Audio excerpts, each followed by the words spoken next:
And there it goes. Okay, so I had first on the agenda from the minutes last week was presentations for meeting 5. Yeah. You start with that? Me or who? Sure. Yeah, well, you're listed first, so yeah, we can start with you if you don't mind. And then Okay. Michaela, then me. Yeah, I mean the first one. It's supposed. I'm not sure if I did okay, but I prepared something with uh, transformations and transitions. May I do the? I mean, I have a little bit with the DOM manipulation, but I have something with CSS3 transformation. Well, transitions. Do Okay. do I should I talk about both, or maybe just DOM and next week I do for transitions? Yeah, that'd be fine. If you want to do Dome, and then I think Michaela is presenting on transition. Maybe her presentation will answer your question. Okay. Okay. So I'm gonna start with the DMM. Um, I'm going to.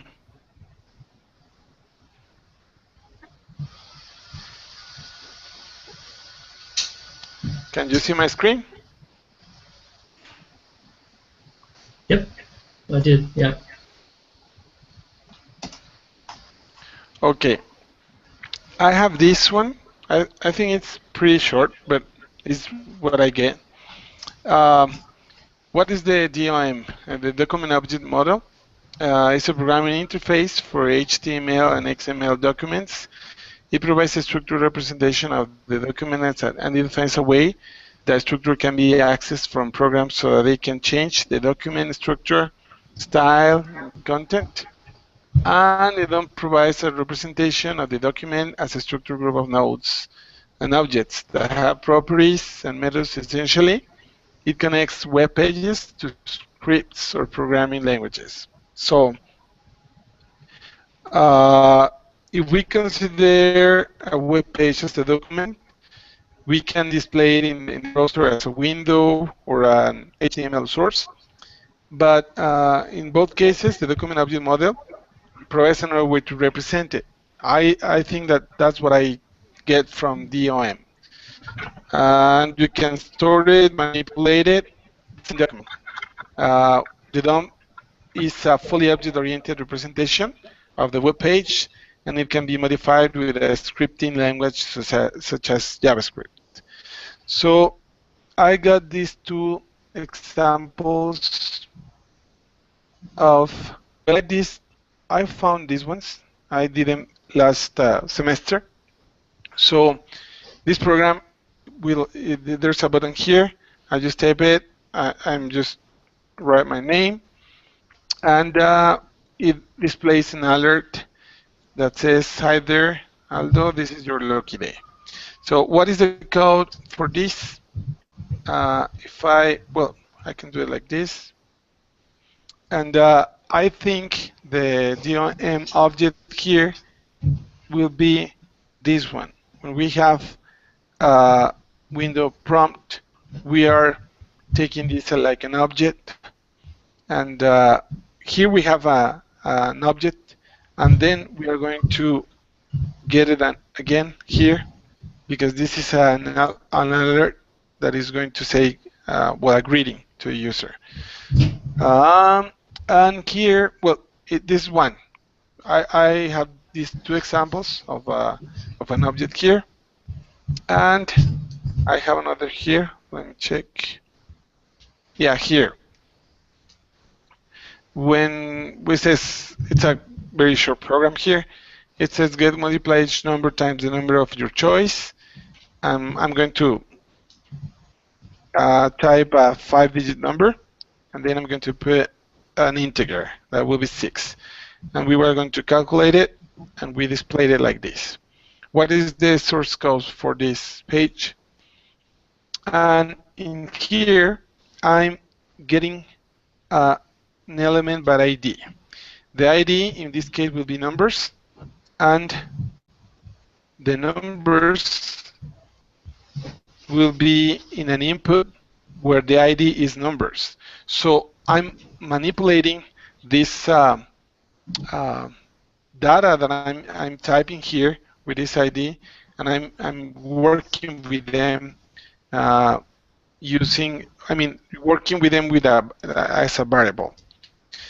I got another element by ID. In this case, it's the MULT, multiplier, and I have another input here that will be multiplier. So that's what I can show you, where you can have an object.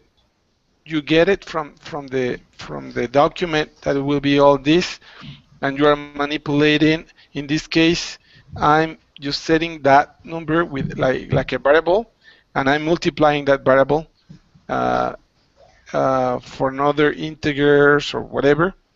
So you can have this one as a result. Here I'm using another object here that will be the get element by ID will be called total, and I'm going to show it in the last part like a div. It will be the ID total, and this total will display all this function that is here. So I think that will be my presentation. Good. Thanks, Aldo. Okay. I don't know if you have any question about this. No, I think I'm good. Yeah, I'm still kind of learning. I'm starting with the basics, and I think these next couple weeks I'll start trying to get more advanced, a little bit at least. Okay.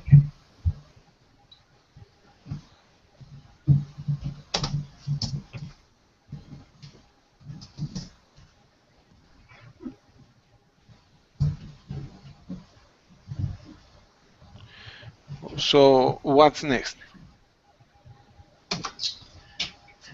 Jeff, do you have your presentation, or do you want me to do mine? You can do yours if you want. Doesn't matter to me. Yeah, go ahead. Okay.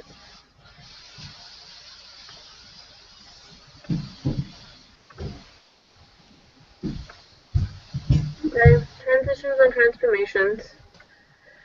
So first thing is, what is it?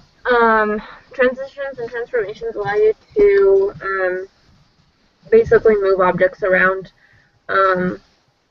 If we come to these examples, so this is the first example. If you, this is the code, and the transition, this is basically what it does. If you hover over it, it changes the shape, changes the size. For these ones, it changes speed. So like this one's going a little bit slower, this one's going faster, this one's going kind of a medium speed, that one goes pretty fast. So it changes sizes, and it changes movements. So that one would spin, is what the transformation does. It does a rotation of 180 degrees. So the difference between transformations and transitions in comparison to animation is mostly the trigger. For a transition, it's usually a hover, and the animation will play automatically. So if we come to this one, the transition, if we mouse over here, it changes the size. But if we come back to the animation, it does it automatically. So that's kind of the difference between the two. If you were curious, I was curious, so I looked it up. When you code CSS, you do it, if you do it on the CSS page, this isn't quite as important.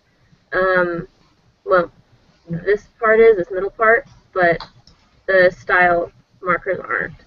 If you're doing it straight into your HTML page, you'll put the style, and then the div, and then the property, and then the duration. So for these ones, well, sort of. The property is width, height, background, transit, and then the transition, and then how long it's going to go, what the distance is going to be. For example, this one is a hover, and it's going to go 300 pixels, so it's going to move about 200 pixels. Does that make sense? Yeah, that's really good. Okay. Yeah. There's different methods. There's two-dimensional methods, three-dimensional methods, and these are for transformations. So you can scale it, rotate it, like I was showing in those previous examples. You can scale it and rotate it in a 3D form. So if it's 2D, it'll do like a rotation where like where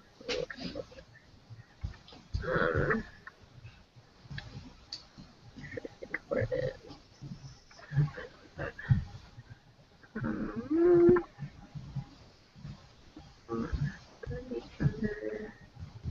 This one. Okay, so 2D transformation just rotates like that. 3D transformation rotates in a 3D sort of way. So that's kind of the difference between the 2D and the 3D. The 3D kind of has the X or the Z scale, whereas 2D has only an X and a Y, so it throws in that third dimension. And then with the transitions, there are different ways of doing it. You can delay it. You can do the duration for how many seconds it goes for, and different things like that. So, yeah. Any questions on any of that? No, that's good. Yeah, No. that's helpful. Yeah, it's okay. Okay, I'll do Well, mine. May I have a question? Well, I have a question, Michaela. Okay. How do we, or can we manipulate now? Well, or make a transition for text. I mean, because I found that, and as you show us, it's just like for divs. But how using text and divs or images, it will be the same? Yeah, you put the text in between the two div tags. So like, let me flip back over to here. As far as I understand, if we come in here to the example again, if this were an HTML if this were an HTML page, it would have. Let's see if I can find one actually.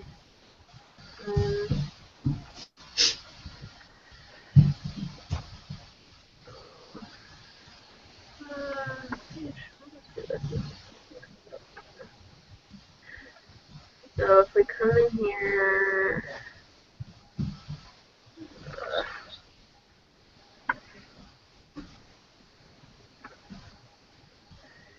so yeah, so when you put the div in, you just go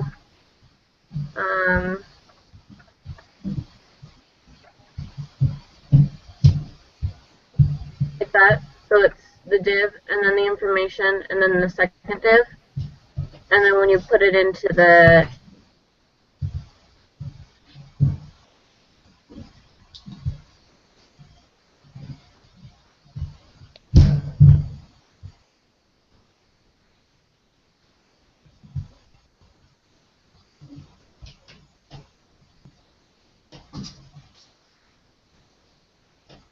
Hello? Yeah, we're here. Oh, I'm not hearing Michaela anymore. Yeah, I'm not hearing it anymore. Jeff, it seems that you're sharing your. Oh, I can turn mine off, sir. Yeah. Hold on. We got it there? Yeah. It seems, Michaela, it's gone. Okay. So do we wait for her or? We can give her a few minutes. Yeah. Yeah. Do you know I that? can Do you know what? Oh, her presentation? No. My question. I was asking. Oh yeah. Was that it? Just how do you transition text? Yeah. Did you not hear my answer? Well. Oh, I'm sorry. Yeah, Michaela, you kind of cut out for a few minutes there. Where did I cut out? We stopped hearing you where you were showing us the div element. Okay, so I'll jump back in here. As far as I understand it, it goes like this is how it works. So you come in here, you plug your text in between the two div tags, and then you can come in here and like put in your style stuff here, and etc. And then apply it. Or in a separate page, which is usually what you do, you'd come in and type this stuff, and then when you plug this, and then when this stuff is applied, then it will do that transition to the text. Okay. Well, thank you. That's good. Yeah, I learned a lot. That was good. Okay, I'll share my screen. Mine's not that long. You guys able to see my screen? Yeah, I can see it. Okay. So this is the code behind an actual page in my portfolio.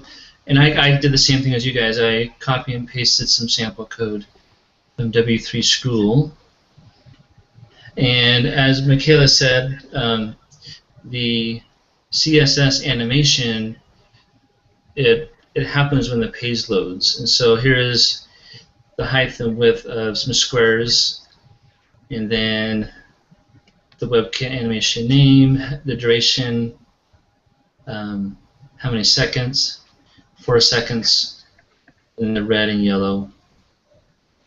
And then actually, I thought before the class I was playing around with it. I thought I had changed it to blue, but I might not have uploaded the page. This is what the background will change to for those squares. And this goes within the style elements within the header. And then there's just some more. Actually, never mind. That's from the. That's from something else on the page. Okay, so I'll show you in the page. So I will refresh. So before the class, I had changed it to blue. So I don't know if you're able to see that. I changed it to 8 seconds so that you could see it a little longer. But that was about as far as I got. I plan to get a little more into it. This is my first attempt at it, so yeah. Just kind of very brief introduction to animation. Okay, cool. Well, yeah, I forgot to tell you something. Let me check. Oh yeah, here it is.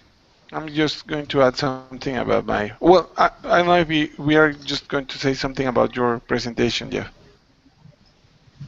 Okay. You're done? Oh yeah, I'm all done. Yeah. Okay. That was it. Okay, so I just forgot to tell you something. It is about how well this when we work with the DOM, we can get different APIs to get to work in a web site or a web page. So here's a list. Here's the link. Well, the site where you can see all these kind of APIs that you can use in a website. Here we have a long list and a little description about this one. The document.must full screen is true when the document is in full screen mode. And we have a really long list here that can be used in whenever we can use them. We can have it here, and we have a description of how do they work. That was it. Okay, great. And that was from Mozilla Web Developer? Yeah. Okay. I'm going to upload the presentation I did. Well, the little presentation I did with these links, so you can go for it. Okay, great. Okay. And then the next item I have that as Michaela said, and as we discussed in the meeting last time, we use GitHub as the host for our app. And I have access. I was able to access it at the beginning of the class. Aldo, are you able to to access Michaela's GitHub repository? Yeah, I have an access, and I'm not sure how to use it, but I'm sure I can. Yeah. I have access. I'm in the same boat. Yeah, I guess we'll learn as we go. And Michaela, anything you want to share about that? It's set up and ready to go. Okay. Okay. The actual website is ready and everything, so you just have to start doing it. Okay, great. How do we use it, Michaela? I mean, if there are, I mean, I've used NetBeans or Handcraft to create websites, but I've never used GitHub, and I don't know how to use it. I just got the link, and it has a blue button that it says View on GitHub, and that's it. When you go into, well, if you go on your NetBeans, you can, well, let me do it this way. This will be easier. Come on.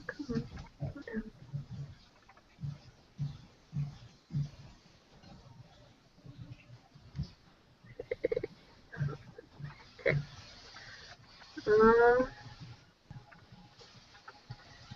So, you see my screen? Yeah. Okay. So if you come in here, this is what I'm using for my portfolio. So if I come in here, you can either right-click on it and go down to Git, or you can click Team and go down to, where's it at? I can't find it. Anyway, it's in here too. You go into Git, come down to Remote, and then go to Clone. And then when you clone it, it'll give you this, and you'll just copy and paste the URL in. And then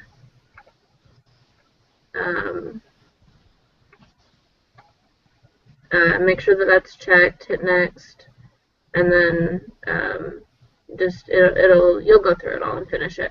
But basically, it'll copy everything, make a clone of it, and then you come back in here and right-click, go to Git, Commit, and then come back to Git, and then remote. After you go through everything with the commit, you go back to Git and remote and push, and then it'll push everything into your, whoops, not you.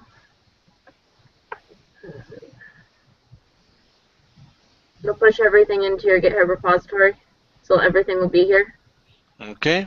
And then when you go into your link,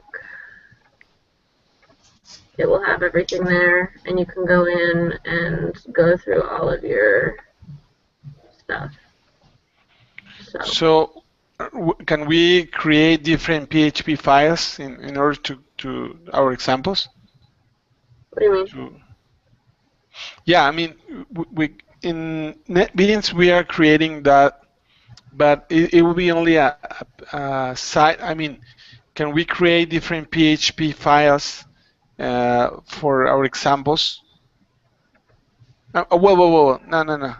Sorry. I was just thinking we are going to, what I received from feedback from the instructor, he said that he wants to see working codes. I mean, not only the links to the GitHub, but working codes. So we are going to use that GitHub for our when we are developing our app, isn't it? Not for our portfolios or some things like that. Yeah, I'm just showing my portfolio as the example. Okay. Because you put everything into the repository like I showed you. You come in, and this is the working page. This is everything that works. This is the website. My website doesn't look very good right now because I'm still working on it. But when we go into our group project, and then it will, same concept, just a different project. Mm-hmm. Okay. Yeah. Sounds good. Okay. Okay. Well, we might need a refresher as we get closer to it. yeah, that's a good intro. And then for our proposal, on the agenda it says, and as we kind of talked about last meeting, we have to use the proposal that we can use all the code topics in the app. The instructor, he told me he doesn't pick it for you. He'll kind of throw out some questions to consider, but in the end, it's up to the team. All right, so let's pick one. Okay. So I'll try this so you guys can see it, but you have access to it as well. Okay, there's the two proposals that we have. I think we can. I mean, it's up to us to make these all these topics to work on each. I mean, even if we decide for the proposal 1 and proposal 2, we can make these topics to work on everyone, isn't it? Yeah, I think it seems like the game one might be a little easier to. I mean, yeah, you could do it for both, but I think with the transformation, the animation, yeah, you could do it with either one. But the game one might allow for use of animation and transition. I haven't had a lot of luck with Ajax yet. I'm still working on that. And the other ones are kind of standard. You know, the Java script objects and local stores. That seems to be standard with a lot of web pages. Right. So, I don't know. What do you think, Michaela? I don't know. I agree with you. It seems like the CSS3 will probably work best on our first proposal, but you can do it on either one. Yeah. Yeah. Is that what, you know how you go to some web pages and they scroll through photos, like every 5 seconds it changes? Is that what they use, the animation? Probably. You can. It's not like it wouldn't work. Yeah. Okay. It works. You just have to play with it and figure the code out. Yeah. Yeah. Okay. So Michaela, are you wanting to decide now? It would be nice if we could start working on it. We're already in work 5 and we're supposed to start building in work 8, and then we've only got like 2 or 3 weeks left. Right, okay. Just so we can start playing with it. We don't have to. Yeah. I guess I would, if I had a vote, I'd vote maybe for the first proposal with the game. Okay. Yeah, I agree with that too. Yeah, as you said, Jeff, maybe we can make it to see better there, because it's a game, you know? It has to be, I mean, movement and all these things. Mm-hmm. Okay. Let's do that one then. Yeah. Okay. We'll go with number 1. And then I guess in the maybe in the coming weeks we'll have to just make assignments or make a design plan. Let's see where to go from there. Yeah, because one of the things that we have to start working on, it's in the content, you know? It's like the design, I mean, we are going to develop all these things, but we have to start from content. Mm-hmm. Yeah, I think a game probably wouldn't have a whole lot of content. I mean, it would be more, and it's just one page. Yeah, but we can. Michaela, what was your first idea? I mean, because I added something, you know, like asking questions to let them continue with the game, but with what kind of questions? Which, I mean, it's for kids from 4 to 8, or I don't know. We never got that far. We just had to come up with a general proposal. Yeah. So why don't we start designing a site plan with maybe we can describe personas.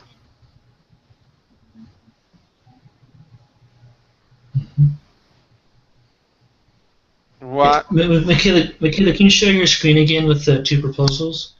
And see, I forgot what the game entails. The game maybe with education.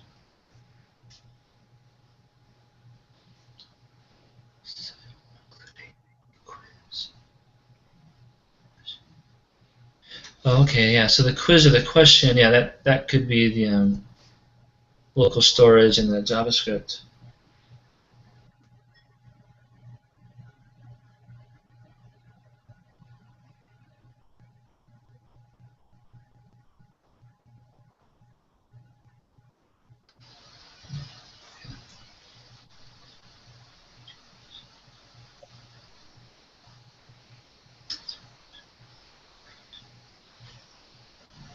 Oh, okay.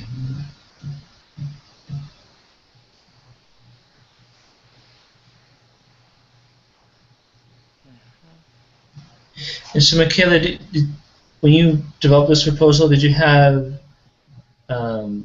like what kind of questions were they? More math or history or what science? What kind of questions? It was Aldo's idea.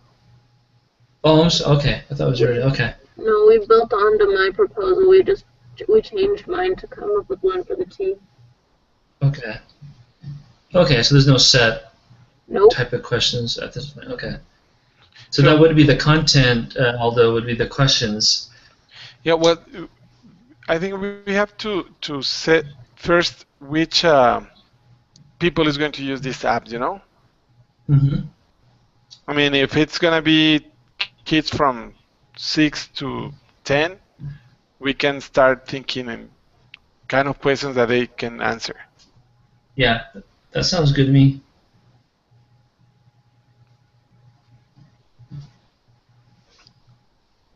Okay. Why don't we agree in an age to start? I'm sorry, what was that? Yeah, why don't we agree in an age and start? I mean, maybe we are going to work on that for the next week. Okay, sure. Yeah, we can maybe start saying the range of the ages that people is going to use this app, and then we can have kind of a side plan, you know, where these people describing this kind of people, what is going to be like, if it's going to have child pages or it's only one page, or all those things. So maybe we can start thinking that, or. Yeah, Michaela, are you okay with the 6 to 10-year-olds? Yep. Okay, then you want to just each come up with like 2 questions for next week, and it can be, I guess, I don't know if you want to zero down on a subject or just any random kind of. You want to zero out like a math. Sure. More math questions, and it can be actual math problems, or I don't know what kids learn when 6 to 10-year-olds, what they learn in school, but okay. So we just come back with 2 questions next week. Yeah. They could be questions like, math, and other kind of questions like maybe, I'm not sure. Well, I'm going to think about it, and I'm going to give you some examples for next week. I think especially at a younger age, they learn about shapes. Yeah. Another option would be to have the game start with 3 different categories, or 2 or 3 or 4, and they can pick. They want to do the game with math questions. They want to do the game with history questions. They want to do the game with English questions. Yeah, that would be a good idea. But if we do that, we have to come up with more questions. Yeah, that might be a little too advanced. Because it's like developing a whole new app. Okay, we'll stick with math. I think it can be pretty simple. Okay. Okay. So we good for today? Okay, so yeah. I'm going to. Well, you're going to put all those things in the minutes, isn't it? Yep. So for Okay. next week, have your presentation ready and have 2 to 3 math questions that we can use in our app. Okay. Okay. Yeah. Another question I have is like, do we have to show the working code here in our meetings, or just kind of in presentations like you did, Micaela? I don't know. He never gave anything specific. He said that we use the code that we share in our presentations when we do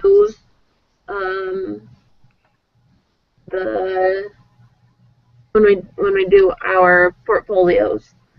So if you have examples that we can just take and put straight into our examples in our portfolios, that's fine. If you have little pieces of code that we can just implement into whatever pages we're working on, that's probably fine. I don't think it really matters. You just have to have something that we can learn from and use in the examples in our portfolio. Okay, because in the instructions about adding content to the portfolio, I don't remember exactly what it says, but it says that we have to put a code that we receive from a teammate, and then we create another one. So I would say that it would be a good idea to show our codes here, so we can. I mean, we have the codes in GitHub, but I'm not sure we have put all those codes there, so we can take it like an example, and then we develop our own code. It seems like most of us, at least at this point in the class, we're getting it all from W3 School.